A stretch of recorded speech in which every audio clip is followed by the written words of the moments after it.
Four final questions as we round the bases with Eric. First, I was reading like great research from Ashley that back in your high school playing days in baseball, that you led the team or got hit by a lot of pitches or something along those lines, which to me like is kind of who you are, right? Like this guy that's not afraid to dive in there. Is that true? Yeah, I led the team getting hit with pitches, and it was just one of the things. I was the number 2 batter as a senior. I had a good senior year behind the plate because my coach kind of gave me a lot of freedom to do what I wanted as long as I got on base. And so if there was an inside pitch, that thing was going to pluck me. I took pride in getting that hip out there, that elbow.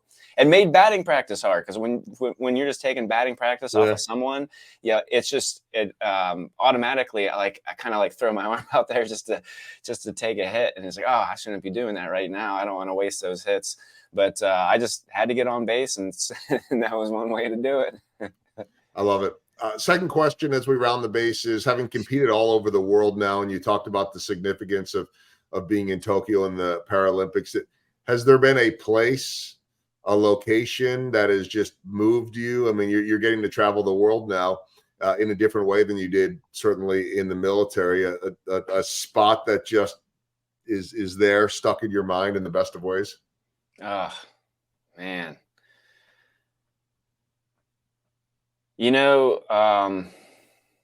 With that race that I was talking about in Australia, it was Tasmania. So after the race, the other U.S. athletes flew out immediately. I had one day, and I just drove up into the mountains, climbed up, had the best, most beautiful view of just nature and mountains. And I was bummed because I just got second to last place. And I did myself no favors of qualifying for Tokyo.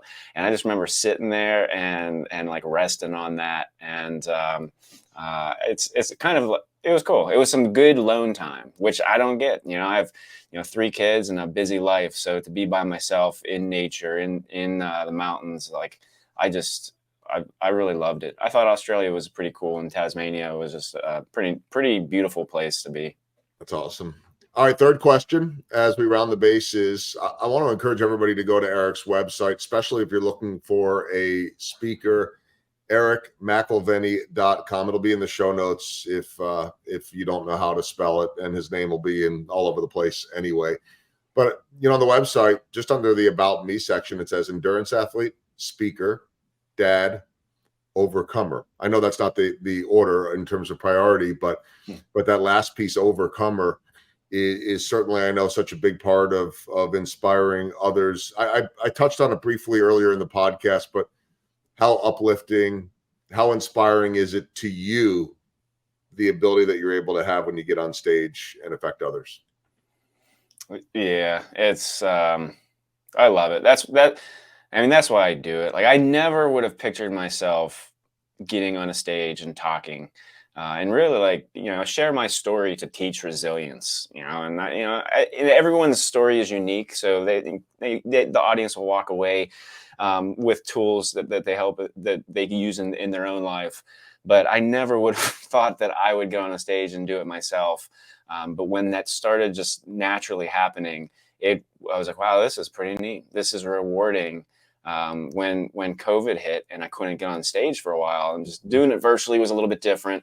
When things opened back up and I was able to travel again and to get on stage, I was like, wow, I missed this. There was a little bit of a void for a while, because it means, it's rewarding for me. I enjoy it. And it's been fun to do. So yeah, it's just a cool experience. Yeah. Couldn't agree with you more. And hey, we had to do the best we could virtually. It wasn't the same thing. And I look into a camera every single day, and I know how to do it. It's not the same as being on stage. All right, here's my final question, the walk-off. 22 months after becoming an amputee, you complete your first Ironman in Kona, 11 hours, 54 minutes. What's the goal? What is a time? I know you've set something. I assume you've set something. What's the ultimate goal for you? So the ultimate Ironman goal And that's the thing.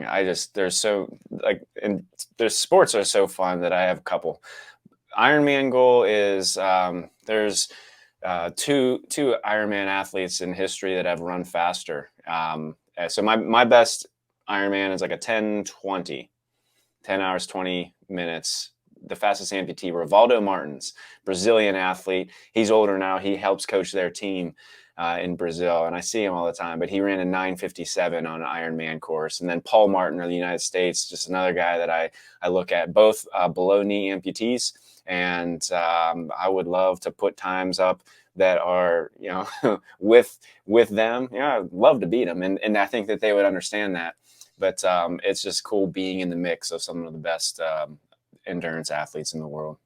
It's awesome stuff. I want to encourage everybody to check out the website, follow along with Eric's progress, and just check out the inspiration. He's done a TED Talk. You could find all the stuff out there, and check out the website, get a little bit of inspiration in terms of overcoming. And I think there's always more that any one of us can do, whatever it might be, whether it be physically, mentally, or whatever. So Eric, so appreciative of you sharing your story today.